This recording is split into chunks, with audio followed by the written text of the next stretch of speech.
സമുദായ നേതാക്കളുടെ തിണ്ണ ഞാൻ നിരങ്ങില്ല, പക്ഷേ തലയിൽ മുണ്ടിട്ട് കള്ളപ്പാച്ചർമാരുടെ പ്രാർത്ഥനാ കേന്ദ്രങ്ങളിൽ പോയി ഞാൻ പ്രാർത്ഥിക്കും. വലിയ നിലപാടുകളെക്കുറിച്ചും ബോധ്യത്തെക്കുറിച്ചും ഒക്കെ വാദോരാതെ പറയുന്ന ഈ കേക്കച്ചന് എന്ത് നിലപാട് ആണുള്ളതെന്ന് നിങ്ങൾ ചിന്തിക്കുക. ഈ നിലപാടുകളുടെ അപ്പോസ്തോലൻ, ആശാൻ എന്നൊക്കെ പറയുന്ന ഈ കേക്കച്ചൻ നിയമസഭയിൽ പറവൂരിൽ സിവിൽ സപ്ലൈസ് കോർപ്പറേഷന്റെ ഓണച്ചന്ത ഉദ്ഘാടനം ചെയ്യുവാൻ താൻ പോയിട്ടില്ല, അവിടെ പോയി പ്രസംഗിച്ചിട്ടില്ല എന്ന് ആണയിട്ട് പറഞ്ഞപ്പോൾ അത് ഞങ്ങൾ പൊളിച്ചു കൊടുത്തപ്പോൾ തൊട്ടടുത്ത ദിവസവും തന്നെ ഇദ്ദേഹം മാപ്പ് പറഞ്ഞു. മാപ്പ് പറയുവാൻ നിലപാടുകളുടെ ഈ അപ്പോസ്തോലന് യാതൊരു എളുപ്പമില്ലായിരുന്നു. അതുപോലെ ഇയാൾ പറയുന്ന ഓരോ സ്റ്റാൻഡുകളും നിങ്ങൾ ശ്രദ്ധിക്കുക. ഞങ്ങൾ സമുദായ നേതാക്കന്മാരുടെ തിണ്ണ നിരങ്ങില്ല, ഞങ്ങൾക്കതിൻ്റെ ആവശ്യമില്ല, അതാണ് ഞങ്ങളുടെ നിലപാടെന്ന് ഇയാൾ പറയുമ്പോഴും NSSന്റെ ആസ്ഥാന മന്ദിരത്തെ PJ കുര്യനെയും തിരുവഞ്ചൂർ രാധാകൃഷ്ണനെയും പിന്നെ KPCC ഓഫീസിന്റെ അവിടെ അടിച്ചു തളിക്കാൻ നിൽക്കുന്ന നായരെയും വരെ വിട്ട് മാപ്പപേക്ഷിക്കുന്ന കേക്കച്ചൻ, ഇയാളുടെ മറ്റൊരു നിലപാടില്ലായ്മ, ഇയാളുടെ മറ്റൊരു പൊള്ളത്താപ്പ്, കാര്യം കാണുവാൻ ഏത് നായുടെ കായും ഇദ്ദേഹം പിടിക്കും എന്നതിൻ്റെ മറ്റൊരു തെളിവ് പ്രേക്ഷകരുമായി ഇന്ന് പങ്കുവയ്ക്കുവാൻ ഞാൻ ആഗ്രഹിക്കുകയാണ്. നമ്മുടെ തൃക്കാക്കര ഉപതെരഞ്ഞെടുപ്പ് സമയത്ത് നമുക്കറിയാം 100% ആ ഉപതെരഞ്ഞെടുപ്പ് വിജയിക്കും എന്നത് ഉറപ്പാണ്. കാരണം PT തോമസിനെ അത്രത്തോളം ജനങ്ങൾ നെഞ്ചിലേറ്റിയ ഒരു കോൺഗ്രസ് നേതാവാണ്. അദ്ദേഹത്തിൻ്റെ ആ വിയോഗം മൂലം അദ്ദേഹത്തിൻ്റെ ഭാര്യയായ ഉമാ തോമസിനെയാണ് അവിടെ സ്ഥാനാർത്ഥിയായി നിർത്തിയത്. അവിടെ ആര് നിന്നാലും ഉമാ തോമസ് തന്നെ വേണമെന്നില്ല.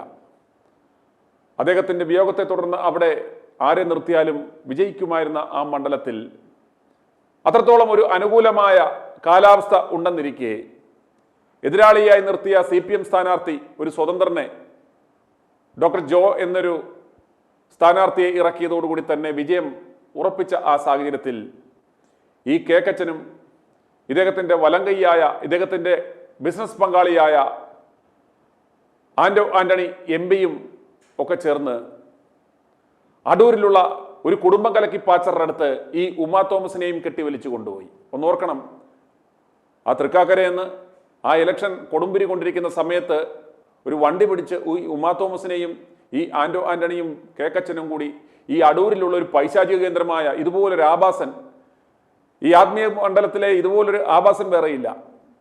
Tijo Thomas, Grace Family International Adoor, ഇപ്രകാരമുള്ള ഒരു പൈശാചിക സ്ഥാപനം നടത്തുന്ന ഒരു കുടുംബം കലക്കി ഇവൻ ദുബൈയിൽ പെണ്ണ് പിടിക്കാൻ പോയി അവിടെ ഇരുന്ന് ഇവൻ പോയ ആളുകളെ കുറിച്ചും ഒക്കെ പറയുന്നതും തിരുവനന്തപുരം എയർപോർട്ടിൽ വന്നിരുന്ന് ടാക്സി ഡ്രൈവർമാരെ തെറി വിളിക്കുന്നതും ഒക്കെ ഞങ്ങൾ കാണിച്ചിട്ടുള്ളതാണ്.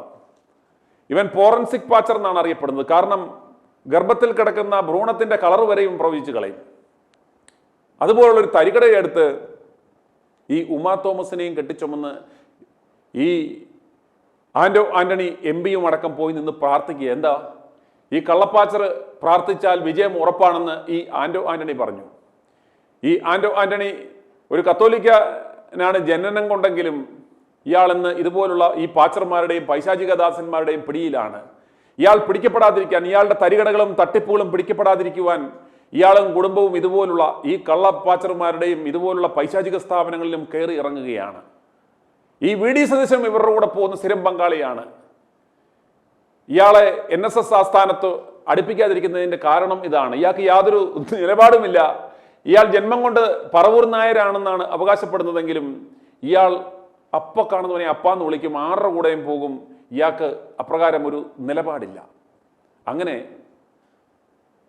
ഈ ടിജോ തോമസ് എന്ന് പറഞ്ഞ കുടുംബം കലക്കിയുടെ ആ പൈശാചികദാസിന്റെ അടുത്ത് പോയി ഉമാ തോമസിനെ കൊണ്ടുപോയി നിന്ന് ഇവന്മാർ പ്രാർത്ഥിക്കുന്നത് കാണുക. ഈ VD സതീശൻ എന്ന് പറയുന്ന കേക്കച്ചൻ തലയും താത്തി നിന്ന് ആ പൈശാചികദാസന്റെ അടുത്ത് നിന്ന് പ്രാർത്ഥിക്കുന്നത് കാണുക. ഈ നാണം കെട്ടവനൊക്കെയാണ് നാളത്തെ മുഖ്യമന്ത്രിയാകുവാൻ പോകുന്നത് എന്ന് നിങ്ങൾ ഓർക്കണം.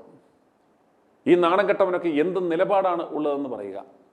മാധ്യമങ്ങളുടെ മുന്നിൽ വന്നു നിന്ന് ഞങ്ങൾ സമുദായ നേതാക്കന്മാരുടെയും മതമേലധ്യക്ഷന്മാരുടെയും തിണ്ണം നിരങ്ങില്ല, അരമന നിരങ്ങില്ല എന്ന് പറയുകയും അവസരം കിട്ടുമ്പോഴെല്ലാം ഇവന്മാരുടെ തിണ്ണം നിരങ്ങുകയും അരമന നിരങ്ങുകയും മാത്രമല്ല മടിയിൽ കയറിയിരിക്കുകയും ഇതുപോലുള്ള പൈശാചികദാസന്മാരുടെ മുന്നിൽ പോയി കുനിഞ്ഞു നിൽക്കുകയും ചെയ്യുന്ന യാതൊരു നിലപാടുമില്ലാത്തവനാണ് ഈ കേക്കച്ചൻ എന്ന് നിങ്ങൾ മനസ്സിലാക്കുക.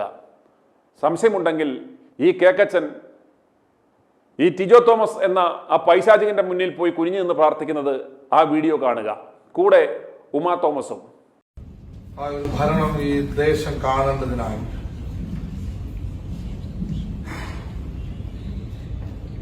ദൈവത്തിന്റെ കരം പ്രവർത്തിക്കുന്നതിനായിട്ട് ഞങ്ങൾ ഒരുമിച്ച് സ്തോത്രം ചെയ്യുന്നു. ഒരുമിച്ച് ദൈവദാസന്മാർ ഞങ്ങൾ ഒരുമിച്ച് പ്രാർത്ഥിക്കുകയാണ്. ഒരു വലിയ ജയത്തെ ദൈവം ഇതിനകത്ത് കൊടുക്കുന്നതിനായിട്ട് സ്തോത്രം. ദൈവത്തിന്റെ കരത്തിന്റെ ചലനം ഞങ്ങൾക്ക് കാണണം കർത്താവേ. ദൈവത്തിന്റെ കരം ഇവിടെ പ്രവർത്തിക്കണമെന്ന് പ്രാർത്ഥിക്കുന്നു. ഞങ്ങൾ അത്ഭുതങ്ങളിൽ വിശ്വസിക്കുന്നു, ദൈവത്തിൽ വിശ്വസിക്കുന്നു, യേശുവിൽ വിശ്വസിക്കുന്നു. ഞങ്ങൾ ഒരുമിച്ച് പ്രാർത്ഥിച്ച് അനുഗ്രഹിക്കുകയാണ്. ആ വലിയ ജയത്തെ ദൈവം കൊടുക്കുന്നതിനായിട്ട് സ്തോത്രം. കഴിഞ്ഞ പ്രാവശ്യം സാറിന് കിട്ടിയതിനേക്കാൾ വലിയ ഭൂരിപക്ഷം, അതിനേക്കാൾ നമ്പർ കൂടത്തക്ക രീതി ഇത് ചിലതിനുള്ള ചില ചോദ്യമായി മാറേണ്ടതിന്, ചിലർക്ക് നേരെയുള്ള ചോദ്യചിഹ്നമായി മാറേണ്ടതിന്, മാറ്റി ചിന്തിക്കേണ്ടതിന് ആളുകൾക്ക് മനസ്സിലാകത്തക്ക രീതിയിൽ ഒരു വലിയ ജയം ഈ നിയമസഭാ മണ്ഡലത്തിൽ ദൈവം കൊടുക്കുന്നതിനായിട്ട് സ്തോത്രം. അത് 20,000-നും മുകളിലേക്ക് ഭൂരിപക്ഷം പോകത്തക്ക നിലയിൽ ദൈവത്തിന്റെ കരവിനകത്ത് വരാൻ പോകുന്നതിന് സ്തോത്രം. ചിലതിനുള്ള ആൻസറായി മാറട്ടെ. ദൈവത്തിന്റെ കരം അത്ഭുതകരമായി പ്രവർത്തിക്കണം. ഞങ്ങൾ ഒരുമിച്ച് പ്രാർത്ഥിക്കുന്നു. അപ്പോൾ തന്നെ ഇവിടെ ആയിരിക്കുന്ന പ്രതിപക്ഷ നേതാവ് പ്രാർത്ഥിക്കുന്നു, അനുഗ്രഹിക്കുന്നു. ഇതൊരു വലിയ ടീം വർക്കിന്റെ ജയമാകട്ടെ. ബ്ലസ് ചെയ്യുന്നു യേശുവിൻ നാമത്തിൽ തന്നെ. കണ്ടല്ലോ, പാതിരാത്രി തലയിൽ മുണ്ടിട്ട് ഇതുപോലുള്ള കുടുംബം കലക്കുകളുടെ അടുത്ത് പോയി പ്രാർത്ഥിക്കുകയും ഇവന്മാർ പ്രാർത്ഥിച്ചുകൊണ്ടാണ് ജയിച്ചതെന്ന് ആത്മാർത്ഥമായിട്ട് വിശ്വസിക്കുകയും പകൽ മാധ്യമങ്ങളുടെ മുന്നിൽ വന്നു നിന്ന് ഘടകവിരുദ്ധമായി പറയുകയും രാത്രി ഇവന്മാർ അടുത്തുകയും പോവുകയും ചെയ്യുന്ന യാതൊരു നിലപാടുമില്ലാത്ത ഈ നാണം കെട്ടവനാണ് നിലപാടുകളുടെ പേരിൽ രാഹുൽ മാങ്കൂട്ടത്തെ പുറത്താക്കിയത് എന്ന് നിങ്ങൾ മനസ്സിലാക്കണം. കർണാടക ലോബിയുടെ വെറും കളിപ്പാട്ടമായ അടിമയായ ഈ നാണം കെട്ടവനെ തൂത്തെറിയാതെ കോൺഗ്രസ് പ്രസ്ഥാനം രക്ഷപ്പെടില്ല എന്ന് ജനങ്ങൾ മുറവിളിക്കുകയാണ്. പ്രിയപ്പെട്ട പ്രേക്ഷകരെ, മിഷൻ 60യുടെ 40-ാം ദിനം നമ്മളൊരു പ്രതിജ്ഞ എടുക്കുവാൻ പോവുകയാണ്. ഈ വരുന്ന തദ്ദേശ സ്വയംഭരണ സ്ഥാപനങ്ങളിലേക്കുള്ള തെരഞ്ഞെടുപ്പിൽ പ്രിയമുള്ളവരെ, നിങ്ങളെല്ലാവരും ഒരു കാര്യം ചെയ്യണം. ഇത്രയും അഹന്ത നിറഞ്ഞ ഈ കേക്കച്ചൻ നയിക്കുന്ന, ഈ കേക്കച്ചൻ പ്രതിപക്ഷ നേതാവായിരിക്കുന്ന ഈ നാണം കെട്ടവനെ ചുമക്കുന്ന ഈ പ്രസ്ഥാനത്തെ നിങ്ങൾ അറിഞ്ഞു തോൽപ്പിക്കണം. ഈ വരുന്ന നിയമസഭാ തെരഞ്ഞെടുപ്പിൽ ജനങ്ങളുടെ ആ പ്രതിഷേധം നിങ്ങൾ അറിയിക്കണം. ഇവരുടെ സ്ഥാനാർത്ഥികളെ ഒരൊറ്റ തദ്ദേശ സ്വയംഭരണ സ്ഥാപനങ്ങളിലേക്കും വിജയിപ്പിക്കില്ല എന്ന് നിങ്ങൾ പ്രതിജ്ഞ എടുക്കണം. ഇവന്മാർക്ക് ഇലക്ഷൻ ഫണ്ടായി 5 പൈസ പോലും കൊടുക്കില്ല, വീടുകളിൽ കയറ്റില്ല എന്ന പ്രതിജ്ഞ നിങ്ങൾ ഇന്നെടുക്കണം. ഇവന്മാർ അപ്പോഴെങ്കിലും ഈ ഉറങ്ങിക്കിടക്കുന്ന കോൺഗ്രസ് നേതൃത്വത്തിന്, ഈ നേതാക്കന്മാർക്ക് ജനങ്ങളുടെ ചിന്ത എന്താണ്, ഈ നാണം കെട്ടവനെ മുന്നിൽ നിർത്തി വരുന്ന നിയമസഭാ തെരഞ്ഞെടുപ്പിലേക്ക് അഭിമുഖീകരിക്കാൻ പോയാൽ അതിൻ്റെ ഒരു സാമ്പിൾ ഡോസ് ആയിരിക്കണം ഈ വരുന്ന തദ്ദേശ സ്വയംഭരണ സ്ഥാപനങ്ങളിലേക്കുള്ള തെരഞ്ഞെടുപ്പ്. അതുകൊണ്ട് മിഷൻ 60യുടെ ഈ 40-ാം ദിനം നിങ്ങൾ പ്രതിജ്ഞ എടുക്കണം. രാഹുൽ മാങ്കൂട്ടത്തെ ഒതുക്കിയ, ഇല്ലാതാക്കുവാൻ ശ്രമിച്ച ഈ കേക്കച്ചൻ നയിക്കുന്ന ഈ പ്രസ്ഥാനം യാതൊരു കാരണവശാലും തദ്ദേശ സ്വയംഭരണ സ്ഥാപനങ്ങളിലേക്കുള്ള തിരഞ്ഞെടുപ്പിൽ വിജയിക്കരുത്. നാണം കെട്ട പരാജയം ഏറ്റുവാങ്ങണം. അപ്രകാരം ഒരു പരാജയം ഏറ്റുവാങ്ങിയെങ്കിൽ മാത്രമേ ഈ നാണം കെട്ട് ഉറങ്ങിക്കിടക്കുന്നവന്മാർ എന്തൊക്കെ വന്നാലും തങ്ങൾ വിജയിക്കും എന്ന അഹന്തയിൽ നടക്കുന്ന ഈ നാണം കെട്ടവന്മാർക്കുള്ള ആദ്യത്തെ അടി ഈ വരുന്ന തദ്ദേശ സ്വയംഭരണ സ്ഥാപനങ്ങളിലേക്കുള്ള ആ തെരഞ്ഞെടുപ്പായിക്കോട്ടെ. അതുകൊണ്ട് മിഷൻ 60യുടെ ഈ 40-ാം ദിനം നമ്മൾ ആ പ്രതിജ്ഞ എടുക്കുവാൻ പോവുകയാണ്. ITV ന്യൂസ് റിയാക്ട് ഫോർ റൈറ്റിൽ ജനങ്ങളുടെ പ്രതികരണങ്ങൾ തുടരുന്നു. ശ്രമിച്ചാലും ഈ സണ്ണി ജോസഫിന് എന്തിനു വേണ്ടി അവിടെ KPCC പ്രസിഡന്റായി മിണ്ടാ പൂച്ചേനെ ആ മുരളീധരനെ പിടിച്ചാക്കിന്നായിരുന്നു. അതിൽ കഴിവുള്ളവൻ എന്നും TV-യിൽ നിറഞ്ഞിരിക്കുമല്ലേ അങ്ങേര്. ഇപ്പൊ ഒരു കോൺഗ്രസ്സുകാരനും ഇല്ലല്ലോ, ഈ മുരളിക്ക് മാത്രമേ ഉള്ളൂ ഇതിൽ പറയാനുള്ളൂ. ആ ഇയാളേക്ക് പിടിച്ചാക്കും. അതുപോലെ തന്നെ സുധാകരനെ പിടിച്ച ഗർജിക്കുന്ന സിംഹമല്ലേ, ഗർജിക്കുന്ന സിംഹം. ഞാൻ ഈ പുള്ളിയായിട്ടൊക്കെ പല പ്രാവശ്യം ഞാൻ ബന്ധപ്പെട്ടിട്ടുള്ള എനിക്ക് സുധാകരനെ. കാരണം അത്രയ്ക്ക് പേടി, CPM-ന് പേടിയുണ്ടെങ്കിൽ കണ്ണൂരിൽ ഈ സുധാകരനെ മാത്രമേ ഉള്ളൂ, വേറെ ആരെയുള്ള ഒരിക്കലും സണ്ണി ജോസഫൊന്നും ഒന്നുമല്ല. എന്റെ ഓട്ടത്തില് കാര്യം ഞാൻ കോൺഗ്രസ് തന്നെ ഇന്നും കോൺഗ്രസ്സുകാരനായിട്ട് ഞാൻ ചോദിച്ചോട്ടെ, എന്തുകൊണ്ടാണ് ഇവന്മാര് ഈ ലോബി ആന്റോ ആന്റണിയെ KPCC അധ്യക്ഷനാക്കാനായിട്ട് ശ്രമിച്ചത്? ഇവര് വളഞ്ഞ പല കളികളും കളിക്കും, പക്ഷെ നടക്കില്ല. ഇനി നടക്കണമെങ്കിലോ ഷാഫി പറമ്പിലും രാഹുൽ മാങ്കട്ടത്തും രണ്ടുപേരും കൂടെ കൈകോർത്ത് രണ്ട് ഭാഗത്തും കൂടെ കയറുന്നു, വടക്കുന്ന തെക്കുന്ന കൂടെ അങ്ങ് തുടങ്ങിയാലുണ്ടോ ഇവരനങ്ങൂല. പേടിയാണല്ലോ ഇവർക്ക്. പക്ഷേ അതിനെ പേടിക്കുന്ന കോൺഗ്രസ്സുകാരാണല്ലോ ഒന്ന്. ഈ കേക്കച്ചനും പാർട്ടിയല്ലേ പേടിക്കുന്നത്. അതല്ലേ പരിതാപകരം. അത് അവര് വളർന്നവനെ ആർക്കാ കാണാറുണ്ട്. ഇപ്പൊ എന്റെ തലയിൽ മുകളിൽ വരാനായിട്ട് ആരും ആഗ്രഹിക്കില്ലല്ലോ. അത് ഇതില്ലേ ഇപ്പൊ കണ്ടില്ലേ, പിണറായി വിജയന്റെ മുകളിൽ വരാൻ ആരെങ്കിലും ആഗ്രഹിക്കുന്നുണ്ടോ? പിണറായി ഇപ്പൊ കണ്ടല്ലോ, ഈ ഇതൊക്കെ കഴിഞ്ഞാണ്ടല്ലോ ഇപ്പൊ നേരെ ദുബായിക്ക് കിടത്തിയ പണം അവിടെ നിന്ന് നേരെ അമേരിക്ക കിടത്തി. ഒരു കാരണം പറഞ്ഞാണ്ടല്ലോ, ഇനി അവിടെ അമേരിക്കയിൽ കിടന്ന ആഴ്ചയുടെ അന്ത്യം ഉണ്ടാവുള്ളൂ. അത് സത്യം പറയാം. കാരണം പണമുള്ളത് അവിടെയല്ലേ. ഒരു കാരണം പറയാലോ. അല്ല, തുടർ ചികിത്സ എവിടെ ആയിരുന്നു? തുടർ ചികിത്സക്ക് പോവാന്ന് പറഞ്ഞ് പോയാൽ മതിയല്ലോ. ഈ കേക്കച്ചനും ഈ ചണ്ണിക്കുട്ടനും കൂടെ ഒക്കെ ഫ്രണ്ടിൽ നിന്ന് ഈ തെരഞ്ഞെടുപ്പ് അഭിമുഖീകരിച്ചാൽ ഈ തദ്ദേശ സ്വയംഭരണ സ്ഥാപനങ്ങളിലേക്കുള്ള ആദ്യത്തെ തെരഞ്ഞെടുപ്പിൽ എന്തായിരിക്കും സംഭവിക്കാൻ പോകുന്നത്? ഇവരൊക്കെ ഞാൻ പറയും, ഇവര് പത്തി മുടക്കും, യാതൊരു സംശയമില്ല, ഒരു ഇതുമില്ല. അപ്പൊ കണ്ടില്ലേ ആ പെണ്ണെ, ഞാൻ സിനിമാ നടിയെ CPM എടുത്തോണ്ട് പോയാണ്ടില്ലേ?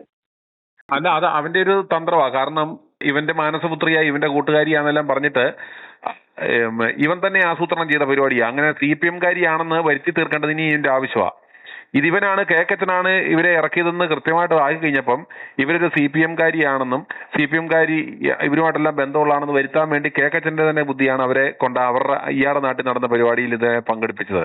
ഏതായാലും ഈ പിണറായിനെ ഇവിടെ നിന്ന് ഇറക്കി വിടാനുള്ള വഴി നോക്കണ്ടേ നമുക്ക്. കാരണം അതിന്റെ ഇടയ്ക്ക് കണ്ടില്ല. അല്ലാതെ അതിന് VD സതീശൻ ഒരിക്കലും സമ്മതിക്കൂല. അതാണ് നമ്മൾ മനസ്സിലാക്കേണ്ടത്.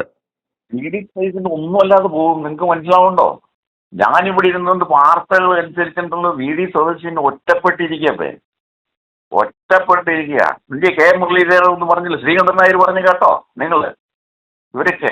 എന്നിട്ട് എന്ത് സംഭവിച്ചു? ഈ 40 ദിവസമായിട്ടും ഒരു കേസില്ല, പരാതിയില്ല, തെളിവില്ലാഞ്ഞിട്ടും ഇവനെതിരെ നടപടിയെടുത്തവർ അതിനകത്ത് പുനഃചിന്തനം ചെയ്യുന്നില്ല എന്ന് പറഞ്ഞാൽ ഇവന്റെ പിന്നിലുള്ള ലോബി ഇവരാണ്. അതുകൊണ്ടാണ് ഇവൻ ഈ കേക്കച്ചൻ ഇവനെതിരെ ഉള്ള ഒരാൾ പോലും ശബ്ദിക്കാത്തതിന്റെ റീസൺ എന്ന് പറഞ്ഞാൽ ഇന്ന് ഈ പ്രസ്ഥാനത്തെ നിയന്ത്രിക്കുന്നത് ഹൈക്കമാൻഡ് അല്ല, ഈ ലോബിയാണ്. ഞാനിന്ന് ആ വാർത്തയിൽ പറഞ്ഞ റോബർട്ട് വാദ്ര അടക്കമുള്ള ഈ കർണാടകത്തിലെ ഈ ലോബിയാണ് കേരളത്തെ നിയന്ത്രിക്കുന്നത്. അവർക്കെതിരായിട്ട് ഒരുത്തരും ശബ്ദിക്കൂല. ശബ്ദിച്ചാൽ അവന്മാര് തട്ടിക്കളയും. ഈ ലോബി കളിച്ചാൽ കേരളത്തിൽ കിട്ടും നിങ്ങൾക്ക് തോന്നുന്നുണ്ടോ? ഈ യുവതലമുറ ഉണ്ടല്ലോ, അതുപോലെ തന്നെ ഇപ്പൊ ഇങ്ങനൊരു ലോബി ഉണ്ടെന്ന് ഇന്നല്ലേ ജനങ്ങൾ അറിയുന്നത്. നമ്മൾ ഇന്ന് I2 ന്യൂസിലെ ആദ്യമായിട്ട് ഇപ്രകാരം ഒരു ലോബിയുടെ കാര്യം പുറത്തുവിടുന്നത്. കോൺഗ്രസിലെ ഹൈക്കമാൻഡ് അല്ല, ഇത് ബാംഗ്ലൂർ ലോബിയാണ്. ബാംഗ്ലൂർ ലോബി മൊത്തത്തിൽ മുറുക്കി ഹൈക്കമാൻഡ് അല്ല, ബാംഗ്ലൂർ കമാൻഡ് ആണ് ഇപ്പോൾ ഉള്ളത് എന്ന് I2 ന്യൂസ് ഇന്ന് പുറത്തുവിട്ടല്ലോ. ഇന്നല്ലേ ജനങ്ങൾ ഇത് മനസ്സിലാക്കുന്നത്. ഇത് മനസ്സിലാക്കി കഴിയുമ്പോൾ അതിനുള്ള പണി ഈ തദ്ദേശ സ്വയംഭരണ, നമ്മൾ പറഞ്ഞല്ലോ മിഷൻ 60 സ്റ്റാർട്ട് ചെയ്തപ്പോഴേ പറഞ്ഞിരുന്നു. നമ്മുടെ ആവശ്യം എന്തായിരുന്നു? നമ്മൾ ജനപക്ഷത്ത് നിന്നുകൊണ്ട് നമ്മൾ പറഞ്ഞത് രാഹുൽ മാങ്കൂട്ടത്തെ തിരികെ എടുക്കുക, ഇതില്ലെന്നുണ്ടെങ്കിൽ ഇവന്മാരുടെ സർവനാശമായിരിക്കും എന്ന് നമ്മൾ പറഞ്ഞു. അങ്ങനെ ഓരോ ദിവസങ്ങൾ പിന്നിടുമ്പോഴല്ലേ ഇങ്ങനെയുള്ള ഓരോരോ ഇനി ഇതുപോലുള്ള ഓരോ ഞെട്ടിക്കുന്ന എന്തൊക്കെ സത്യങ്ങൾ പുറത്തു വരാനുണ്ട്. ഈ 60 ദിവസങ്ങൾക്കുള്ളിൽ ഇവന്മാരുടെ അടിത്തറ ഇളകുന്നു. അതുകൊണ്ടാണ് ഞങ്ങൾ പറഞ്ഞത്. അന്നേരം ഇവന്മാരുടെ ആവശ്യം എന്ന് പറഞ്ഞാൽ അടിത്തറ ഇളകുക എന്നുള്ളത് തന്നെയാണ്, പാർട്ടിയല്ല. ഇതിന്റെ ഈ പ്രസ്ഥാനത്തിൽ അടിത്തറ ഇളകുമ്പോൾ ഇവൻ ഈ VD സതീശന്റെ ആസ്വദിക്കുക. കാരണം പിണറായിക്ക് വലിയ എഫേർട്ട് ഇല്ലാതെ 3-ാം തവണയും വരാൻ ഉള്ള അവസരം അതുവഴി ഉണ്ടാകും. ഈ പാർട്ടി ശിഥിലമാകുമ്പോൾ അത് യാഥാർത്ഥ്യമാകും എന്നുള്ള ചിരിയിലാണ് അയാള്. അല്ലെന്നുണ്ടെങ്കിൽ ഈ പ്രശ്നം സിമ്പിളായിട്ട് ഒരൊറ്റ എന്താ പറയുന്നത് ഒരു ദിവസത്തെ ഡിസിഷനിൽ ഇത് പരിഹരിക്കാവുന്ന ഈ പ്രശ്നത്തെ ഇത് വഷളാക്കി കൊണ്ടുപോകുന്നതിന്റെ ഉദ്ദേശം എന്താ അല്ലേ? ഇവിടുത്തെ ജനങ്ങൾക്ക് എല്ലാം കണ്ടുകൊണ്ടിരിക്കുകയല്ലേ. എന്നോടൊന്ന് മറുപടി പറയും. എന്തുകൊണ്ടാണ് പരാതിയില്ല, പരാതിക്കാരില്ല, തെളിവുകളില്ല, ഒന്നുമില്ല, എന്നിട്ടും ആരോപണത്തിന്റെ പേര് ഇയാളെ പുറത്തു നിർത്തേക്കുന്നത് എന്തുകൊണ്ടാന്ന് പറ. അതെ, അവരെ നിർത്തിയാലും നിൽക്കൂല. ആ ഒരു കാര്യം പറയാലോ സഹോദര, ഞാൻ പറഞ്ഞ അല്ല എനിക്ക് വേണ്ടുന്ന ഉത്തരവ്, നമുക്ക് വേണ്ടുന്ന ഏക ഉത്തരവ് അതാണ്. എന്തിനെ പുറത്താക്കി? ഇവര് പുറത്താക്കിയതെന്ന് വെച്ചാൽ അന്നേരം ഈ മണ്ടത്തരത്തിൽ ചെല്ലി ആടിയല്ലോ. കേളച്ചൻ ആ പെണ്ണ് കേട്ടോണ്ട് ചാടി വീണു. അയക്കും മണ്ടത്തരായി. അതാ പറഞ്ഞ അന്നേരം അവന് രക്ഷപ്പെടാൻ അവസരം ഉണ്ടായിരുന്നല്ലോ. ഇതുവരെ പരാതി ഒന്നും വന്നില്ല, ഒരു ഡീറ്റെയിൽസും ഇല്ല. ഇവന്മാർ പല തരത്തിലിട്ട് കളിച്ച് നോക്കിയിട്ടും പണി പാളി നാറി നിൽക്കുന്നതിന് മുമ്പും ഇപ്പൊ അവസരം ഉണ്ടായിരുന്നല്ലോ. ഇത് വെറും ആരോപണ പരാതിയില്ല എന്ന് പറഞ്ഞ് ഇയാൾക്ക് ന്യായീകരിച്ച് രക്ഷപ്പെടാൻ എത്രയോ അവസരം കിട്ടിയതാ. ഇപ്പതേ ഒരു നല്ലൊരു ചാൻസ് കിട്ടിയിട്ടുണ്ട് UDF-ന്. കാരണം ഇത് ശബരിമല കൊണ്ടുപോയില്ലേ മുഴുവനും, കൊണ്ടുപോയില്ലേ ഞാൻ ചോദിക്കും, ഞാനൊരു ക്രിസ്ത്യാനിയാണ്, എന്നാലുണ്ടല്ലോ എന്റെ ചെറുപ്പത്തില് ഞാൻ ഈ ശബരിമലയ്ക്ക് ഞാൻ ഇത് നേരത്തെ ഓർത്തു വിട്ടിട്ടുണ്ട്. പക്ഷേ ഇവന്റെ കയ്യില് മറ്റേ ഒരു സിനിമയ്ക്കകത്ത് തോക്കുമായിട്ട് നമ്മുടെ ഇന്നസെന്റ് ഒരു തോക്ക് കിട്ടിയിട്ടുണ്ട് പറഞ്ഞ് നടക്കുന്ന പോലെ നടക്കാൻ ഇവനെ കൊണ്ട് ഈ കിണകളെ കൊണ്ട് ഒന്നും പറ്റത്തില്ല. ഇങ്ങനെ ഒരു അവസരം വന്നിട്ടും അത് ഉപയോഗിക്കാനോ അതിനെ എൻഗേജ് ചെയ്യാനോ ഇവന്മാർക്കുള്ള ശേഷിയില്ല, കഴിവില്ല. ഇത് പറയാനുള്ള വാതൊന്ന് സംസാരിക്കേണ്ടുന്ന ഷാഫിയും രാഹുലിനെയും ഒക്കെ ഒതുക്കി. അതുപോലെ പ്രതികരിക്കാൻ ശേഷി ഉണ്ടായിരുന്ന മാത്യു കൊഴുനാടൻ ഒതുക്കി. അതാ പറഞ്ഞേ, അതുപോലെ ശക്തമായിട്ട് കഴിവുള്ളവരൊക്കെ ഇരിക്കുമ്പോ അവരുടെ എല്ലാം വാ മൂടിക്കെട്ടിയില്ലേ? അവരൊന്നും വായൊന്നും മൂടിക്കെട്ടി അതിനും നിൽക്കൊന്നുമില്ല. ഇതിൽ ഈ നേതാക്കന്മാരൊക്കെ മേടിച്ചിട്ടുണ്ടല്ലോ, മറ്റേ എന്നാ മണൽ ലോബിന്ന് അല്ല കരിമണൽ ലോബിന്ന് മേടിച്ചിട്ടുണ്ടല്ലോ. എന്നാലും അതിൽ ഏറ്റവും വലിയ പങ്ക് പറ്റിയവനല്ലേ ഇവൻ ഈ സതീശൻ. അതെ, പക്ഷെ അതിന് ശരിക്കും എന്നിട്ട് ഇവൻ നാണമില്ലാതെ ചോദിച്ചില്ലേ, ഞങ്ങളുടെ വീട്ടിൽ നിന്ന് നാളികേരം ഇട്ടുകൊണ്ടിരുന്ന പൈസ കൊണ്ട് പിന്നെ ഞങ്ങൾ നടത്തണമെന്ന്. അപ്പൊ അതിനൊക്കെ മറുപടി അപ്പൊ തന്നെ മാധ്യമങ്ങൾ കാണാൻ പറഞ്ഞില്ലേ. ഞാനിപ്പോ മുഴുവൻ ടൈമിലുണ്ടല്ലോ ഇവരുടെ രാഹുലിന്റെ ഇവന്റെ മാത്യു കുഞ്ഞാണ്ട് ഇവര് 3 പേരുടെ ഞാൻ TV ഓൺ ചെയ്യുമ്പോൾ ഓരോന്ന് കാണുന്നു. അതൊക്കെ ഞാൻ സംസാരിക്കാത്തോണ്ടിരിക്കുന്നേ. അല്ലാതെ ഈ വയസ്സന്മാരൊക്കെ പോട്ടെ, ഞാനും വയസ്സനായില്ലേ. ഇനി ഇവരൊക്കെ മാറി നിന്ന് കൊടുക്കണം, യുവതലമുറയ്ക്ക് വിട്ടുകൊടുക്ക്. ഒന്നും വേണ്ട. ഈ യുവതലമുറ ഇങ്ങോട്ട് ശരിക്കും രംഗത്തിറങ്ങിയാലുണ്ടല്ലോ ഇവിടെ ഒരു ഡിഫിക്കാരനുമില്ല, ഒരുത്തനുമില്ല. അത് വേണ്ട, അത് അങ്ങനെ വേണ്ട, അതിന്റെ ആവശ്യമില്ല. ഞങ്ങള് സമ്മതിക്കൂല. ഇന്ന് ഞങ്ങള് കേൾക്കുന്ന തിക്കുകൾ ഇവിടെ ഉള്ളപ്പം പിന്നെ എന്തിനാ വേറെ ചെറുപ്പക്കാര്? ഒരുത്തനും വേണ്ട. ഇല്ല, ഞാൻ പറഞ്ഞേക്ക് അങ്ങനെ പോകാൻ സമ്മതിച്ചില്ലല്ലോ, യുവതലമുറ എന്നെ സമ്മതിച്ചില്ലല്ലോ. അവരും ഇപ്പൊ സ്ട്രോങ് ആയിട്ടല്ലേ വരുന്നത്, നല്ല മൂച്ചിന് തന്നെ വന്നാ കൊള്ളാം. ഓക്കെ, സന്തോഷം. സുൽമാത്തി സാറേ നമസ്കാരം. ഞാനിപ്പോൾ മോനിച്ചൻ്റെ പറഞ്ഞൊരു സജഷൻ, അത് മോനിച്ചൻ ഇച്ചിരി വികാരത്തോടുകൂടെ പറയുന്നെങ്കിലും അതിനകത്ത് ഒരു വാസ്തവമുണ്ട്. അതായത് ഇത് വെച്ച് നീട്ടിക്കൊണ്ട് പോയി, ഇപ്പം 40 days ആയി, വെച്ച് നീട്ടിക്കൊണ്ട് പോയിട്ട് വലിയ കാര്യങ്ങളില്ല. കാരണം എല്ലാം അവന് പ്രതികൂലമാണ്. അതായത് 14 കോൺഗ്രസ് MLA-മാർ അവനോട് എതിർത്ത് നിൽക്കുക. മുസ്ലിം ലീഗ് നേതൃമാറ്റം വേണം, കാരണം അവർക്ക് VD സതീശനായാലും വേറെ ആര് വന്നാലും അവർക്ക് വിഷയമല്ല. പക്ഷേ VD സതീശനോടുകൂടെ ഇനി മുമ്പോട്ട് പോകാൻ പറ്റുകയില്ല, കോൺഗ്രസ്സുകാർ സമ്മതിക്കുകയില്ല എന്നൊരു സിറ്റുവേഷനായി. ഇപ്പം തന്നെ UDF വന്നു കഴിഞ്ഞാൽ ഒരു ഭരണമില്ല, വെറും കുട്ടകളി മാത്രമേ ഉണ്ടാകത്തുള്ളൂ. ഇവറ്റകൾ തമ്മിൽ തല്ലി അധികാരത്തിന് വേണ്ടി അങ്ങോട്ടും ഇങ്ങോട്ടും കിടന്ന് ഗുസ്തിയല്ലാതെ ഒന്നും നടക്കാൻ പോകുന്നില്ല എന്നുള്ള ഒരു കാഴ്ചപ്പാട് എല്ലാവർക്കും ഉണ്ട്, മലയാളികൾക്ക് മുഴുവനുണ്ട്. മാർക്സിസ്റ്റുകാർ അവരിപ്പോൾ സ്വർണവും കൂടെ മോഷണം തുടങ്ങി. അങ്ങനെ ആരിലും ഒരു പ്രതീക്ഷയില്ല. ഇതിനകത്ത് മറ്റൊരു ഭാഗം എൻ്റെ മനസ്സിൽ ദൈവം തോന്നിച്ചത് നാളുകൾക്ക് മുമ്പ്, ഇത് ദൈവ പദ്ധതിയാണ്. കഴിഞ്ഞ ദിവസം താങ്കളുടെ ഒരു ഇത് ഞാൻ കേട്ടു, അതായത് മുകളിലൊരാളുണ്ടെന്നുള്ള ചിന്ത ഇവർക്കില്ല എന്ന്. ഇല്ല, അതിനകത്തൊരു സംഗതി എന്നാന്നറിയാം, അങ്ങനൊരു ചിന്ത ഒരിക്കലും ഉണ്ടാകുകയില്ല. പിശാച് കൊണ്ട്, കാരണം ആ ഒരു അവസ്ഥയിൽ ഞാൻ കുറേ നാൾ ജീവിച്ചുകൊണ്ട് പറയുക, പിശാച് കൊണ്ട് നടക്കുമ്പോൾ ലോകത്തിൻ്റെതായിട്ടുള്ള അവൻ്റെ ബലഹീനതകൾ, അത് ചിലപ്പം പൈസയായിരിക്കും, പെണ്ണായിരിക്കും, കള്ളായിരിക്കും, കഞ്ചാവായിരിക്കും, എന്ത് തന്നെ ആയിക്കോട്ടെ, ആ ഒരു ലക്ഷ്യം മാത്രം ഇവൻ ഉണരുന്നത് അതിനു വേണ്ടിയാണ്. ആ ഒരു ലക്ഷ്യത്തോടാണ്. കോൺസിക്വൻസിനെ പറ്റി, ആഫ്റ്റർ എഫക്റ്റ് അവർ ഒരിക്കലും ചിന്തിക്കുകയില്ല. ഉടനെ മുകളിലുള്ള ഒരാളെ പറ്റിയുള്ള ഒരു ചിന്തയില്ല.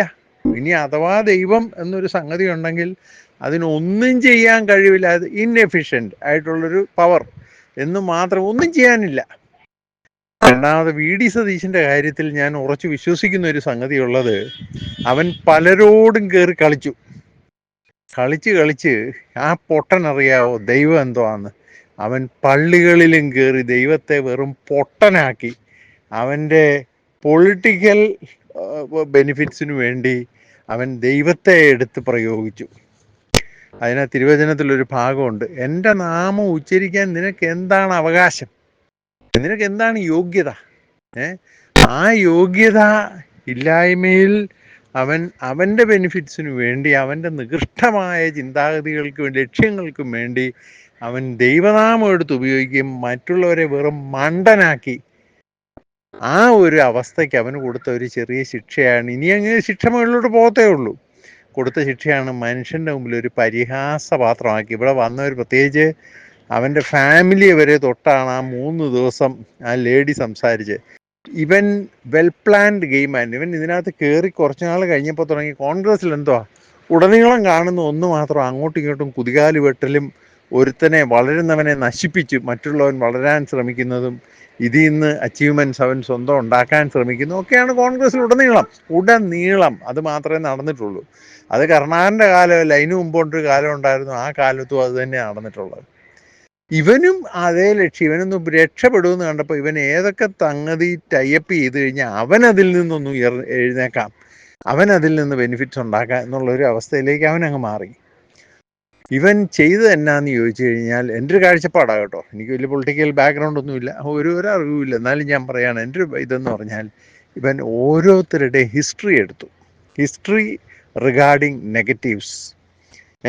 എല്ലാവരും ഇതിനകത്ത് ഭീമൻ രഘു പറഞ്ഞ സംഗതിയാണ് 100% ആപ്ലിക്കബിൾ. ഈ ചക്കര കുടത്തിൽ കൈയിട്ടവരെല്ലാം നക്കിയിട്ടുണ്ട്. പിന്നെ ആ നക്ക് ചക്കര മൊത്തമായി എടുത്ത് വിഴുങ്ങിയവരുണ്ട്, ചക്കര കലമോടെടുത്ത് വിഴുങ്ങിയവരുണ്ട്, ചിലർ തൊട്ട് നക്കിയിട്ടേ ഉള്ളതേ ഉള്ളൂ. അത് അവരവരുടെ കഴിവിൻ്റെ ഏറ്റക്കുറച്ചിൽ പോലിരിക്കും. ഇങ്ങനെയുള്ള എല്ലാവരുടെയും ഹിസ്റ്ററി നമ്മുടെ ഏറ്റവും കൂടുതൽ മിസ്റ്റർ ക്ലീനായിട്ട് കളിച്ച ഒരാളാണ് A K Antony. A K ആന്റണിയുടെ ഉൾപ്പെടെ, അല്ലെ അവരൊക്കെ മിണ്ടാതിരിക്കുമോ? അവരുടെ ഉൾപ്പെടെ ഹിസ്റ്ററി ഇവനറിയും. ഇവനെല്ലാം ആദ്യം ചെയ്ത് അവൻ്റേതായിട്ടൊരു ഫയലുണ്ടാക്കി, അതായത് regarding the negative history of the entire politicians എന്നല്ല ഇതിന് പറയുന്നത്, ഇമ്പോർട്ടൻറ്റ് ക്യാരക്ടേഴ്സ്. അവരെ ഏത് സമയത്ത് ഒരു ചെറിയ വിരൽ കാണിച്ച് അവൻ ഇത് തന്നെയാണ് പറഞ്ഞത്, അടുത്തത് സൂക്ഷിച്ചു, ആ വിരലുമൊക്കെ ഇങ്ങനെ കാണിച്ചുകൊണ്ടവൻ പറഞ്ഞ് അടുത്തത് സൂക്ഷിച്ചു, നിങ്ങൾ ഞെട്ടും. ഈ ഞെട്ടൽ തന്നെയാണ് അവൻ എല്ലായിടത്തും പ്രയോഗിച്ച സംഗതി. അവൻ അങ്ങനെയുള്ളൊരു സിറ്റുവേഷൻ ആക്കി വെച്ചിട്ടാണ് അവൻ ഇവിടെയും കളിച്ചത്. എന്നിട്ട് ഇവൻ്റെ ആളെ വിട്ട് ഇവൻ പറഞ്ഞു കാണും എല്ലാവരുടെയും ഇന്ന ഡീറ്റെയിൽസ് ഈയിടയിലുണ്ട്, അതുകൊണ്ട് ഇനി അവനെ തേരോട്ടത്തിന് അഴിച്ചു വിട്ടേക്കുക, മിണ്ടിയാൽ ഇതെടുത്ത് താങ്ങും. ഈ ഒരു അവസ്ഥയെ നിർത്തിക്കൊണ്ട് അവൻ ഈ നാറിയ കളി മുഴുവൻ കളിച്ചത്. എല്ലാവരുടെയും ഇൻക്ലൂഡിങ് ഇവിടുത്തെ ഏറ്റവും വെളുത്ത ആളാരാ, വെള്ള തേച്ച് നിൽക്കുന്നവനാരാ, അവൻ്റെ വരെ ഒരുപാട് ഇഷ്യൂസ് കാണും. ഈ ഇഷ്യൂസ് വെച്ചാണ് കളിച്ചത്. ഇത് തന്നെ ആ ലേഡിയുടെ പേരിലുണ്ട്. അതുകൊണ്ട് പുള്ളി മിണ്ടാതെ ഇത്രയും നാളിന്. പക്ഷെ ഇപ്പോൾ ഒരു സാഹചര്യത്തിന് അനുകൂലമായ സാഹചര്യം എന്ന് വെച്ചാൽ 14 MLA-മാർ ഇവനോട് അതൃപ്തിയോടുകൂടെ നിൽക്കുക. മുസ്ലിം ലീഗാണ് ഏറ്റവും വലിയ ശക്തി, ആ മുസ്ലിം ലീഗ് അതൃപ്തിയോടെ നിൽക്കുക. അപ്പോഴാണ് നമ്മുടെ മോനിച്ചൻ പറഞ്ഞത് പ്രയോഗിക്കാൻ, ആ ബോംബ് പ്രയോഗിക്കാൻ പറ്റിയ അവസരം അതാ. അതായത് ചീമൊട്ട എറിയുക എന്നൊക്കെ പറഞ്ഞു കഴിഞ്ഞാൽ അത് അത്ര ആകാം, പക്ഷേ who will bell the cat എന്ന് പറഞ്ഞിട്ട് ഇതിനകത്ത് ആരിറങ്ങും? ഇവൻ പറവൂരിൻ്റെ അടുത്ത് തന്നെ ഇവന് പറ്റിയ ടീമുകളുണ്ട്, അതിന് തൊട്ടടുത്ത്. ഞാൻ ആ സ്ഥലം എക്സാക്ട്ലി സ്ഥലം പറയുന്നില്ല, പക്ഷേ എറണാകുളത്ത് തമ്മനം എന്ന് പറയുന്ന പോലെ, അല്ലെങ്കിൽ ചമ്പക്കര എന്ന് പറയുന്ന പോലെ, കളമശ്ശേരി ഗ്ലാസ് ഫാക്ടറി എന്ന് പറയുന്ന പോലെ അതിലുമൊക്കെ ശക്തരായ ആളുകൾ, ഞാൻ അവിടെ ഉള്ള ആളുകളെ മീറ്റ് ചെയ്തിട്ടുണ്ട് നേരിട്ട്. ഇപ്പം റൈറ്റ് ടൈമാണ് ഇവന് ഇങ്ങനെയൊക്കെയുള്ള ബന്ധങ്ങൾ തീർച്ചയായിട്ടും കാണും. കാരണം അല്ലെ അവനോടെ നിൽക്കാൻ പറ്റുമോ, പിടിച്ച് നിൽക്കാൻ പറ്റുമോ? കാരണം പറവൂർ അടുത്ത് തന്നെ സ്ഥലങ്ങളൊക്കെ ഉണ്ട്, നല്ല സ്ഥലങ്ങളുണ്ട്. ഉടനെ ചീമൊട്ട ചെന്ന് എറിയാനൊരുത്തൻ തയ്യാറായാൽ അവൻ്റെ കാര്യവും കട്ടപ്പുകയാണ്. പക്ഷേ ഏറ്റവും വലിയ വീരശൂര പരാക്രമി എന്ന് പറഞ്ഞാൽ പിണറായി അവരെ മുക്കിന് കരിങ്കുടി കാണിക്കുന്നുണ്ട്. അതൊരുത്തൻ്റെ റൈറ്റാ. ചീമൊട്ട നേരിട്ടുള്ള ഒരു അറ്റാക്ക് പോലെ ആണെങ്കിൽ ഇത് പ്രതിഷേധം ഒരു റൈറ്റാ. ഇവൻ വരുന്നതും ഇവൻ സംബന്ധിക്കുന്നതും ഇവൻ സംസാരിക്കുന്നതും ആയുള്ള വേദികളിൽ മുഴുവൻ ഈ കരിങ്കൊടി അവൻ തന്നെ കാണിപ്പിക്കുന്നതല്ലേ. അവന് കാണിപ്പിക്കാൻ പിന്നെ അവനെ കാണിക്കരുത്. കോൺഗ്രസ്സുകാരിൽ നിന്ന് അല്ലെ UDF-കാരിൽ നിന്ന് എന്ന പ്രതീതി ഇപ്പോൾ ഒരു താങ്കൾ ഈ ഒരു അവസരം കൊടുത്ത പിന്നെ ധാരാളം ആളുകൾ അവൻ്റെ ശത്രു, അവനെ വെറുക്കുന്നവർ ഈ നാട് നശിപ്പിക്കുക. രാഹുൽ അല്ല ഇതിനകത്തെ വിഷയം. മനുഷ്യൻ ദുരിതം അനുഭവിച്ചിരിക്കുന്നു ഇത്ര വർഷങ്ങളായിട്ട്, 10 വർഷമായിട്ട്. ഇനി ഇത് നശിച്ച് ഇനി ഇതിനകത്ത് ഊരാൻ കഴുക്കോലൂരാനൊന്നും ഇല്ല. ആ അവസ്ഥയിൽ കടത്തിൽ മുങ്ങി നശിച്ച് നാറാണക്കല്ലായിരിക്കുന്ന ഈ സ്ഥലം അടുത്ത 5 വർഷം കൂടെ തന്നെ നമ്മളെയൊക്കെ അങ്ങ് വെട്ടിമൂടാൻ കൂടെ അടുത്ത അവസരം ഒരുക്കി കൊടുക്കുന്ന അടുത്ത 5 വർഷവും കൂടെ. അതുകൊണ്ട് എല്ലാവരും അതിനെക്കുറിച്ച് പറയടാ. രാഹുലിനോട് എല്ലാവർക്കും ഒരു സിമ്പതി എന്ന് പറയുന്നത് അതിൻ്റെ 50 ഇരട്ടി അല്ല 100 ഇരട്ടിയാണ്. ഓരോരുത്തർ ദൈവമേ അടുത്ത വർഷത്തിൽ ഈ നരകങ്ങളിൽ ഈ നാശങ്ങളിൽ നിന്ന് ഒരു വിടുതൽ കിട്ടുമല്ലോ, എനിക്ക് ഇന്ന കാര്യങ്ങൾ മുമ്പോട്ട് കൊണ്ടുപോകേണ്ടതാ, ഈ പിശാചുക്കൾ പോയാലേ നടക്കത്തുള്ളൂ എന്നുള്ളൊരു തോന്നലുള്ളവരാണ് ഏറ്റവും കൂടുതൽ എതിർക്കുന്നത്. പിന്നെ കേരളത്തിൻ്റെ നല്ല ലോകത്തിൻ്റെ ഏറ്റവും വലിയൊരു സയൻസ് ഞാൻ കണ്ടത്, ഒരിടത്തങ്ങോട്ട് തുടക്കം വിട്ട് കൊടുത്താൽ മതി. പിന്നെ അങ്ങോട്ട് ഇപ്പം തന്നെ പിണറായി വന്നേ പിന്നെ ഏറ്റവും കിട്ടിയൊരു പ്രിവിലേജ് എന്നാന്ന് ചോദിച്ചു കഴിഞ്ഞാൽ ആർക്കും എന്തും പറയാം, ആർക്കും എന്തും ചെയ്യാം, ആർക്കും എന്തും പറയാം, ആരും ചോദിക്കാനും പറയാനും ഇല്ല. കാശുണ്ടോ ഈ റവന്യൂ ഡിപ്പാർട്ട്മെൻ്റ് ആക്കി മാറ്റി ജുഡീഷ്യറിയും പോലീസ് ഡിപ്പാർട്ട്മെൻറ്റും, അതുകൊണ്ട് ആർക്കും എന്തും ചെയ്യാം. കണ്ടാൽ ഇപ്പോൾ എല്ലാവരോടും വളരെ ലോഹ്യമായി സംസാരിച്ച് കിട്ടുന്ന മേടിച്ച് വിടുക എന്നുള്ളൊരു പോളിസിയായി. പിന്നെ നടക്കാത്തൊരു സിറ്റുവേഷനിൽ മാത്രമേ ബലം പ്രയോഗവും അല്ലെ മേളിൽ നിന്ന് വിളിച്ചു പറഞ്ഞാൽ മാത്രമേ ഒരു ബലം പ്രയോഗവും അടിച്ചമർത്തലും ഉള്ളൂ. ഇപ്പം ഞാൻ കൊള്ളാൻ തന്നേരും നിങ്ങൾ എന്തും ചെയ്തു ആ ഒരു പോളിസിയിലേക്ക് മാറി. ഉടനെ ഇപ്പം പറ്റിയ സമയമാണ്. ഇത്രയും ആളുകൾ എതിർത്ത് നിൽക്കുമ്പോൾ കരിങ്കൊടി പ്രയോഗം നല്ലതാ. അതായത് കൂടുതൽ ഹൈക്കമാൻഡ് എന്ന് പറഞ്ഞ ഒന്നില്ലെന്ന് താങ്കൾ പറയുന്നത് 100% ശരിയാ. Good for nothing high command, good for nothing. പക്ഷേ ആരെങ്കിലും റെസ്പോൺസിബിൾ പേഴ്സൺ ഇതിന് മുകളിലുണ്ടെങ്കിൽ അവർക്ക് ഇടപെട്ടേ പറ്റൂ. അല്ലെങ്കിൽ ആർക്ക് അടുത്ത ഭരണത്തിന് വന്നേ പറ്റൂ എന്ന് തോന്നിയാൽ അവർക്ക് ഇതിനകത്ത് ഇടപെട്ടേ പറ്റൂ. അങ്ങനെ പെട്ടെന്ന് ജനറൽ ബോഡി വിളിച്ചു കൂട്ടണം, തീരുമാനങ്ങൾ എടുക്കണം, മാറേണ്ടിയവൻ മാറണം, കയറേണ്ടിയവൻ കയറണം, അവിടെ ഇലക്ഷൻ നടക്കണം എന്നൊക്കെ. അറ്റ്ലീസ്റ്റ് MLA-മാരുടെ ഇടയിലേലും ഒരു ഇത് വന്നാൽ 3 പേര് മാത്രം ഇപ്പം അവൻ എങ്ങുമില്ല, ന്യൂട്രൽ കയറി നിൽപ്പുണ്ട്. ബാക്കി 14 പേരും ഉള്ളിൽ രാഹുലിന് ചായ്വായിട്ട് നിൽക്കുകയാണെന്നാണ് കഴിഞ്ഞ ഇതിൽ നിന്ന് മനസ്സിലായത്. ഇനി മുമ്പോട്ട് തള്ളിക്കൊണ്ട് പോയാലുള്ള കുഴപ്പം എന്നാന്ന്, ആ കോൺസിക്വൻസ് എന്നാന്ന് എനിക്ക് തോന്നുന്നത് ഇവൻ കുളവാക്കും. കാരണം എനിക്കോ കിട്ടുന്നില്ല, എനിക്കോ ഭരിക്കാൻ പറ്റുന്നില്ല, എനിക്ക് ചീഫ് മിനിസ്റ്റർ വിളയൊന്നും ഒരിക്കലും നടക്കുകയില്ല. No chance, no way. ഉടനെ അടുത്ത പരിപാടി എന്താണ്? നശിപ്പിച്ച് കളയുക. നശിപ്പിച്ച് കളയാനവന് സമയം കൊടുക്കുക. രണ്ടാമത് കുതിര കച്ചവടത്തിനും സമയം കൊടുക്കുക. കുതിര കച്ചവടം ഇപ്പം ഞാൻ പറയട്ടെ, ഏത് പൊളിറ്റിക്സിൽ വന്നവൻ അവൻ്റെ ആയിട്ടുള്ള ലക്ഷ്യങ്ങൾ സാറിനറിയാമല്ലോ. പറഞ്ഞാൽ പൊളിറ്റിക്സിൽ വന്നവർക്കെല്ലാം അധികാരം ഒരു ആവശ്യമാണെങ്കിൽ, സമ്പത്തൊരാവശ്യമാണെങ്കിൽ, സ്ഥാനമാനം ഒരാവശ്യമാണെങ്കിൽ അവർക്ക് തീർച്ചയായിട്ടും അതിൽ ഏറ്റവും ഇമ്പോർട്ടൻ്റ് ആയിട്ടുള്ളത് പൈസ തന്നെയാണ്. ഓഫർ കൊടുത്തു കഴിഞ്ഞാൽ എങ്ങോട്ടും അങ്ങോട്ടും ഇങ്ങോട്ടും തിരിക്കാൻ അത്ര എളുപ്പമൊന്നുമല്ല, അത്ര ബുദ്ധിമുട്ടൊന്നുമല്ല. ഇനി വെച്ച് നീട്ടുന്നതിലും നല്ലത് ഒരിടത്തങ്ങോട്ട് തുടങ്ങിയാൽ മതി. കരിങ്കൊടി പുള്ളി വരുന്ന എല്ലാ സ്ഥലങ്ങളിലും കരിങ്കൊടി, പുള്ളി വരുമ്പോഴും പോകുമ്പോഴും എല്ലാം കരിങ്കൊടി. കോൺഗ്രസ്സുകാർ തന്നെ കാണിക്കുന്ന അത് താങ്കൾ അത് ബുദ്ധിയാണെന്ന് തോന്നുന്നെങ്കിൽ മാത്രം ഈ I2Aൻ്റെ പ്ലാറ്റ്ഫോമിൽ നിന്ന് തന്നെ ഇത് നിങ്ങൾ സമ്മതിക്കും. ഇനി മുമ്പോട്ട് കോൺഗ്രസിനെ സ്നേഹിക്കുന്നവർ അടുത്ത ഇലക്ഷനിലെങ്കിലും ഇതിനൊരു മാറ്റം വേണം, ഈ കൊള്ളക്കാർ മാറണം, ഈ നികൃഷ്ട ജന്തുക്കൾ മാറണം എന്ന് ആഗ്രഹിക്കുന്നവർ, ഇതിനെതിരായിട്ട് നിൽക്കുന്ന ഈ പ്രസ്ഥാനം നശിപ്പിക്കാൻ ശ്രമിക്കുന്ന സതീശനെ നിങ്ങൾ അവൻ കാണിക്കുന്ന അതേ സംഗതി, അതായത് കരിങ്കൊടിയിൽ നിങ്ങൾ അവനെ പ്രതികരിക്കുക എന്ന് വന്ന് ഒരിടത്തൊന്ന് തുടങ്ങിയാൽ മതി. അതൊരു പകർച്ചവ്യാധി പോലായിരിക്കും, എപ്പിഡമിക് ആയിരിക്കും അത്.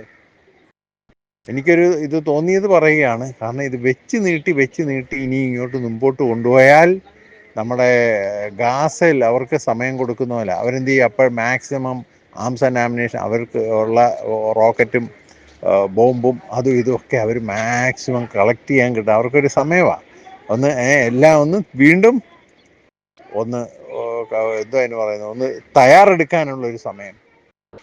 പറഞ്ഞേ സാറിന് അത് ബുദ്ധിയും തോന്നുന്നെങ്കിൽ ഇതിലൂടെ തന്നെ അവരോട് പറയുക, ഇനിയും ജനങ്ങൾ ഇറങ്ങി പ്രതികരിക്കണം. ഈ 40 ദിവസമായിട്ടും ഇത്ര ആളുകൾ പ്രതികരിച്ചിട്ടും ഇത്ര ആളുകൾ ഇതിനകത്ത് അസ്വസ്ഥത പ്രകടിപ്പിച്ചിട്ടും അല്ലെങ്കിൽ അവനോട് അവരുടെ ഒപ്പീനിയൻ പറഞ്ഞിട്ടും അവൻ പുല്ല് വില പോലെ കൊടുത്ത് ഈ 14 MLA-മാരുടെയും ഇവിടുത്തെ UDF ഏറ്റവും വലിയ കക്ഷി എന്ന് പറയുന്ന മുസ്ലിം ലീഗിൻ്റെയും ഒക്കെ അവൻ പുല്ല് വില കൊടുത്ത് പോകുന്നെങ്കിൽ അവൻ്റെ ലക്ഷ്യം ഒന്നേ ഉള്ളൂ, നശിപ്പിച്ച് കളയുക. ഞാനല്ലെങ്കിൽ എനിക്ക് ശേഷം പ്രളയം തകർത്ത് തരിപ്പണമാക്കുക. അവനെ സംബന്ധിച്ചുള്ള ഒരു ഇൻഡിവിജ്വലാണ്. ഇവിടെ കേരളത്തിലെ കോൺഗ്രസിനെ സ്നേഹിക്കുന്ന, ഈ ഭരണമാറ്റം ആഗ്രഹിക്കുന്ന 100% ആൾക്കാരും ആഗ്രഹിക്കുന്ന ഒന്ന് മാത്രമേ ഉള്ളൂ, ഈ ഗവൺമെൻറ് പോണം, ഒരു സ്റ്റേബിൾ ഗവൺമെൻറ് വരണം. സ്റ്റേബിൾ ഗവൺമെൻറ് വരുമ്പോൾ അതിൽ ശരിക്കും എനർജറ്റിക്കും ഭരിക്കാൻ കഴിവുള്ളവരും തൻ്റെടികളും പ്രതികൂലങ്ങളിൽ ജനങ്ങൾക്ക് വേണ്ടി പൊരുതാൻ പ്രാപ്തിയുള്ളവരുമായ ഇപ്പം നമ്മൾ കാണുന്നവരാണ് ഈ രാഹുൽ, ഷാഫി, ചാണ്ടിയുമ്മൻ, അതുപോലെ തന്നെ ഒരു അഡ്വക്കേറ്റ് ഉണ്ട്, പുള്ളിയുടെ പേര് ഞാൻ എപ്പോഴും മറന്നുപോകും. ഇപ്പം പുള്ളിയുടെ ഏറ്റവും വലിയ ശത്രു സതീശൻ്റെ പുള്ളിയാണ്, സതീശിനെക്കാളിലും കഴിവുള്ളവനുമാണ്. അങ്ങനെയുള്ളവരൊക്കെ ഇത് എതിർത്തിട്ട് പോലും പുള്ളിക്ക് ഒരു കൂസലും ഇല്ലെങ്കിൽ ഇവൻ്റെ മുമ്പിൽ ഒറ്റ ലക്ഷ്യമുള്ളൂ, ഇത് തകർത്ത് നശിപ്പിക്കുക. ഇനി ഇവനെ വെച്ച് വാഴിക്കുകയോ മുമ്പോട്ട് ഇതേ അവസ്ഥയിൽ പോവുകയോ ഇവൻ രാജിവെക്കണം. ഇവൻ രാജിവെച്ച് മാത്രമേ ഇനിയും മുമ്പോട്ട് അനുവദിക്കുകയുള്ളൂ.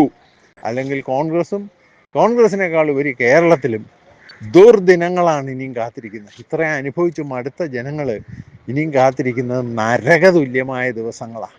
അതിനുവേണ്ടി ഒരു വിമോചന സമരം ആർക്കെതിരെ? VD-ക്കെതിരെ, VD-യുടെ നേതൃത്വത്തിനെതിരെ. അത് സാറിന് ബുദ്ധിയും തോന്നുന്നെങ്കിൽ I2Iലൂടെ ഒന്ന് പറഞ്ഞു കഴിഞ്ഞാൽ യാതൊരു ബുദ്ധിമുട്ടും ഇല്ല എന്നാണ് ഞാൻ മനസ്സിലാക്കിയ, എല്ലാം കേൾക്കുന്നതുകൊണ്ട്. തീർച്ചയായിട്ടും ഒരിടത്ത് തുടങ്ങിയാൽ മതി, അത് ഒരു പകർച്ചവ്യാധിയായി മാറും. പുള്ളി പെട്ടെന്ന് ഈ 60 ദിവസം തയ്ക്കണ്ട, അതിനു മുമ്പ് തന്നെ റിസൾട്ട് വരും. മോനിച്ചൻ പറഞ്ഞ അത്ര നിസ്സാരമായി കണ്ട. പിന്നെ ഇവനെ സംബന്ധിച്ചോളം ഉളുപ്പില്ല, ഇവനെ സംബന്ധിച്ചോളം ദൈവഭയമില്ല, ഇവനെ സംബന്ധിച്ചോളം നഷ്ടപ്പെടാനൊന്നുമില്ല. കാരണം 0-യിൽ അവൻ 2000 കോടി ഉണ്ടാക്കിയെന്നൊക്കെയാണ് ഓരോരുത്തർ പറയുന്നത്. ഉണ്ടാക്കിയിട്ടുണ്ടെങ്കിൽ അവനെ സംബന്ധിച്ചോളം മോർ ദാൻ ഇനഫ്. അവനെ സംബന്ധിച്ചോളം ഇനി ഈ കപ്പൽ മുക്കിക്കളയുന്നതിന് അവന് യാതൊരു മടിയുമില്ല. i2i News, an eye for truth. i2i News subscribe ചെയ്തിട്ടില്ലാത്തവർ ഇപ്പോൾ തന്നെ സബ്സ്ക്രൈബ് ചെയ്യുക. നോട്ടിഫിക്കേഷൻ ലഭിക്കുവാൻ ബെൽ ബട്ടണും അമർത്തുക.